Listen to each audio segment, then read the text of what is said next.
অবশেষে সৃষ্টিকর্তা তাদেরকে একটি ফুটফুটে সন্তান দিয়েছেন। তবে জন্মের পরপরই এই শিশুর বয়স হয়েছে 30 বছর। সময়টা 1992।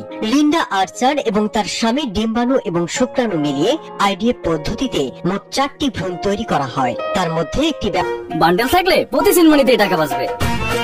বিকাশ সেনমানি বান্ডেল কিনে জিতুন প্রতি লেনদেনে ব্যবহার করে 1994 সালে অন্তঃসত্ত্বা হন লিন্ডা। জন্ম নেয় তাদের কন্যা সন্তান। সেই মেয়ের বয়স এখন 30 বছর। তবে স্বামীর সাথে বিচ্ছেদ হয়ে গেলেও লিন্ডা বাকি ভ্রূণগুলো নষ্ট করতে চাননি। ওই ভ্রূণগুলো সংরক্ষণের জন্য তিনি প্রতি বছর হাজার হাজার ডলার খরচ করেছেন। নিঃসন্তান কোন দম্পতিকে ওই ভ্রূণ দত্তক দিতে আগ্রহী হয়েছিলেন লিন্ডা। শেষ পর্যন্ত তার ভ্রূণ লেন্সি এবং টিম পিয়ার্স দম্পতির সাথে মিলে যায়।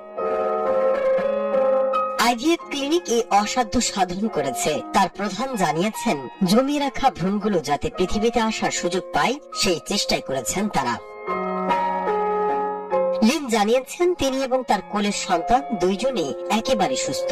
এমনকি সন্তানের ছবি আসল মাকেও পাঠিয়েছেন। তার মেয়ের সাথে মুখের মিল রয়েছে শিশুটির। আর এই শিশুটিকে পৃথিবীর সবচেয়ে প্রবীণ শিশু বলে উল্লেখ করছেন কেউ কেউ।